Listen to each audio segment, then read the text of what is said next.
जवाहरलाल नेहरू के शब्द थे। भारत के तत्कालीन प्रधानमंत्री जवाहरलाल नेहरू के शब्द थे मैम, मेरे शब्द नहीं है ये। आप ये नहीं समझ रही वर्ड्स की इनॉर्मिटी, उनकी गंभीरता आप नहीं समझ रही। कोई बात नहीं मैम, आप मत समझिए। जल्दी से कमेंट यहाँ पे सुशील पंडित, जब तक इंसाफ नहीं होगा ये बंद नहीं होगा। मुझे इस स्टेटमेंट का मतलब नहीं समझ आया, आप समझा दीजिए। क्या जब वो आज उन्होंने कहा कि ये पहले कहते थे आर्टिकल 370 की वजह से ये हो रहा है, अब तो हटा दिया, तो फिर अब क्यों हो रहा है?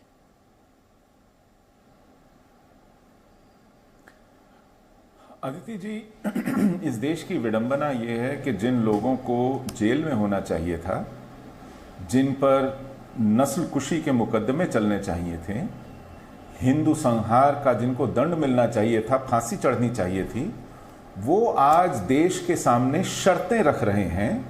देश की कनपटी पर तमंचा रख करके बता रहे हैं कि ऐसा नहीं करोगे तो ये चलता रहेगा। ये वो शख्स कह रहा है जिसकी 3 पीढ़ियों ने कश्मीर को घसीटकर बर्बादी के मुहाने ले आया। इसकी ही सरकार के चलते कश्मीर में नस्ल कुशी हुई, हिंदुओं का पलायन हुआ। अब इनके प्रवक्ताओं की ये मजबूरी है कि ये इस पर कुछ लीपापोती करें, इसको कुछ ठीक से सजाएं संवारें, कशीदाकारी करें। आपने सुना 2 बातें। कभी कहते हैं कि कश्मीर का इंसाफ ये है कि साहब कुछ हिस्सा पाकिस्तान के पास है, कुछ हिस्सा चीन के पास है, जब तक वो वापस नहीं आएगा इंसाफ नहीं होगा। फिर कहते हैं कि इंसाफ की बात तकाजा ये है कि 370, 35A, 1953 से पहले वाला कश्मीर मुतहद, ये जो वहां पर कश्मीर का विलय हुआ था उसकी शर्तों वाला कश्मीर जब तक नहीं लौटाएंगे तब तक इंसाफ नहीं होगा। ये बेसिकली कह रहे हैं कि हमारी शर्तें नहीं मानोगे तो इस देश में खून बहाया जाता रहेगा। ये जिहाद की तरफ से आपसे सौदेबाजी करने बैठे हैं। इसको टैकल करने की जिम्मेदारी किसकी है सुशील पंडित जी? क्योंकि इसको टैकल करने की जिम्मेदारी उनकी है जो इनको बुलाते हैं चाय पकौड़ी पर यह पूछने कि कश्मीर का क्या किया जाए। उस प्रधानमंत्री की, उस गृह मंत्री की है जो कश्मीर को अब चुनावों में झोंक देना चाहते हैं इतने रक्तपात के बीच। इसकी जिम्मेदारी उन लोगों की है जो आपको कोई नई बात नहीं बताते सिवाय इसके कि साहब ऐसा हुआ था, वैसा हुआ था, पत्थरबाजी इतनी घट गई, एनकाउंटर इतने कम हो गए। अरे यार कमाल कर रहे हैं आप।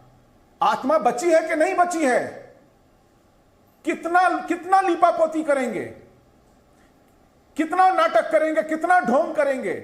आप तिरंगे बांधेंगे शिकारों पर और उसकी क्लिप पूरे देश में वायरल करके कहेंगे कि सुरक्षा आ गई। यह ढोंग करेंगे आप। पाखंड की पराकाष्ठा है ये। आप कहते हैं कश्मीर सुधर गया और हर रोज हम लाशें गिनते हैं। जवाब ले लीजिए गौरव भाटिया। और फिर प्रवक्ता आकर के जवाब ले लीजिए। सर आपने सवाल उठाया, उसके बाद मैं देती हूं रविंद्र जी आपको मैं दे रही हूं फ्लो एक जवाब, क्योंकि सुशील जी ने सवाल पूछा था इसलिए मैं गौरव भाटिया को मंच दे रही हूं, आपको वापस मौका दूंगी सर। जी गौरव भाटिया। देखिए मैं दोनों की बातों का जवाब दूंगा, लेकिन पहले जो सुशील पंडित जी ने कहा उनका दर्द समझते हुए मैं एक ही बात कहूंगा। उन्होंने कहा कि जो लोग आतंकवाद को फैलाते हैं उनको चाय पे बुलाया जाता है, पूछा जाता है कश्मीर की नीति क्या होगी। देखिए ये स्थिति कांग्रेस की सरकार में होती थी। मेरे हाथ में ये तस्वीर है। ये जो व्यक्ति है यासीन मलिक, तत्कालीन प्रधानमंत्री के घर पर चाय पीता है, हाथ मिला के बताता है कि क्या होगा। और क्योंकि ये आरोपी था 4 इंडियन एयरफोर्स के जो हमारे अफसर थे उनकी, मैं अपनी बात पूरी कर लूं, सुशील भाई आप मुझे मौका देंगे? मेरा आशय फारूक अब्दुल्ला महबूबा, मैं अपनी बात पूरी करूं फिर आप अपनी बात करिएगा। मैं तो आया इसीलिए हूं। हाँ, मैं जानता हूं, लेकिन मैं आपका दर्द समझता हूं और इसीलिए ये बात मैं एड्रेस करना चाहता हूं, इससे भागना नहीं चाहता।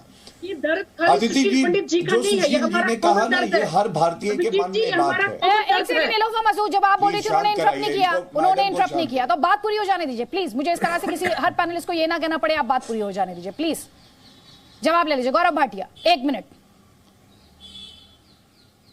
देखिए, सुशील पंडित जी ने जो बात कही उस बात को मैं पहले एड्रेस करना चाहता हूं, क्योंकि जो उनका दर्द है वो हर भारतीय का दर्द है। हम सब जानते हैं कि एक भी नागरिक की जान ना जाए, और फर्क यह आया है कि 4 इंडियन एयरफोर्स के ऑफिसर्स की हत्या करी थी इस यासीन मलिक ने। ये चाय पीता था पहले, अब जेल की सलाखों के पीछे है। हमने देखा JKLA बैन हुई है, और यहां पे जो NC नेशनल कॉन्फ्रेंस की प्रवक्ता बैठी है, मैं उनको कुछ तथ्य रख दूं, आप सवाल पूछिएगा। अदिति जी, क्या यह सही नहीं है कि इनके MLA रहे हैं मोहम्मद अकबर लोन? आपको मालूम है MLA है वो कश्मीर भारत के, और पाकिस्तान जिंदाबाद के नारे लगाते हैं।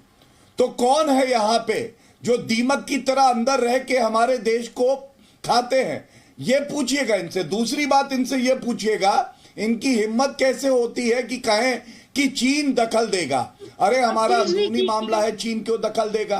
तीसरी बात, चुप हो जाइए मैडम, चुप हो जाइए, शर्म नहीं आती है आपको? तो आपको शर्म आनी चाहिए बात करने की। तीसरी बात, एक सेकंड प्लीज, मुद्दे पर रहेंगे। एक सेकंड नीलोफर मसूद मैम, उनका जवाब पूरा होने दीजिए, मैं आपको मंच दे दूंगी। उससे पहले मैं मंच दूंगी रविंद्र शर्मा जी को।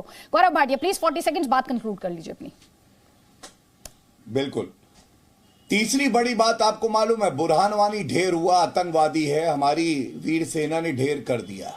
उमर अब्दुल्ला ने क्या बोला मालूम है? इनसे पूछिएगा। उन्होंने कहा आज कश्मीर को नया हीरो मिल गया है। अरे किस बात का हीरो? 72 हीरो के पास पहुंचाया था ना। पाकिस्तान के रुपए पे पलने वालों, एक बात जान लो, भारत की ताकत यह है, फूंक देंगे तो तुम लोग उड़ जाओगे। और गलत बात करना, इतनी हिम्मत नहीं होगी आपके कार्यक्रम में ये कह दे बुरहान वानी आतंकवादी है, नहीं बोल पाएंगी। आप इनसे पूछिएगा पाकिस्तान से बात होनी चाहिए या नहीं? अमित शाह जी ने कहा बात नहीं करेंगे, आतंकवादी मुल्क है। ये लोग कहते हैं बात करो, चाहे महबूबा मुफ्ती हो चाहे फारूक अब्दुल्ला हो। आप ये सवाल पूछिए और ये बताएं कि चीन की तरफदारी क्यों करते हैं, चीन कौन होता है हस्तक्षेप करने वाला। ठीक, अब जल्दी से कमेंट। ये वो नीलोफर मसूद पहले से ही कह चुकी हैं कि पाकिस्तान से बात होनी चाहिए। उसी कॉन्टेक्स्ट में मैंने उनसे सवाल पूछा, उसी कॉन्टेक्स्ट में सवाल पूछा था कि फारूक साहब ने पाकिस्तान का जिक्र क्यों नहीं किया। अगर मौजूदा हालात के लिए पाकिस्तान जिम्मेदार है, जिससे आप बात करना चाहते हैं, तो वो पॉलिटिकल स्टेटमेंट्स में उसका जिक्र क्यों नहीं होता।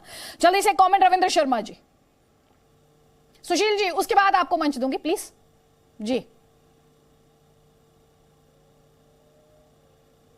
रविंद्र जी, आपकी आवाज नहीं आ रही, आप खुद को अनम्यूट कर लें प्लीज।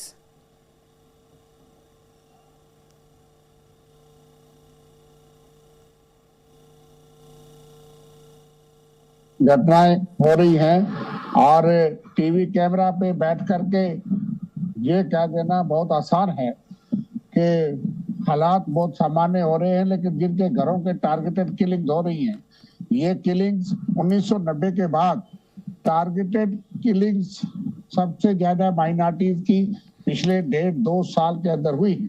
आंकड़े आपके सामने हैं। और टारगेटेड किलिंग में कश्मीरी पंडित भाई हमारे, बहने, सिख समुदाय के लोग भी हैं, बाहर के मजदूर भी हैं। वो लोग जो वहां से भागे नहीं थे, सतपाल निश्चल जैसे लोग, बिंद्रू जैसे लोग, जो आकाश मेहरा जैसे लोग, जो 30 साल की मिलिटेंसी में वहां रहे, वो टारगेट करके किलिंग करके मारे गए। और ये दूसरों को क्या सबक सिखाएंगे? बुरहान वानी के लिए बीजेपी के डिप्टी चीफ मिनिस्टर ने क्या कहा था कि अगर हमें पता हो गया होता तो ये एक्सीडेंट हो गया हमसे। जब महबूबा मुफ्ती ने कहा, तब उसको खुश करने के लिए, पीडीपी को खुश करने के लिए इन्होंने, इनके भाजपा के डिप्टी सीएम ऑन रिकॉर्ड है। और लाहौर गया कौन? 10 साल की सरकार ने तो बात नहीं की। आपने तो शपथ समारोह में बिरयानी खिलाई, उनको बुलाया, वो भी तो पाकिस्तान जो है अगर स्पॉन्सर है, सारी किलिंग का जिम्मेदार है, फिर आप बिन बुलाए वहां गए। और उसके बाद जो जम्मू कश्मीर पे तबाही हुई है, हमले हुए हैं, तमाम आर्मी। जवाब ले लीजिए आप, गौरव भाटिया, आप जवाब दीजिए।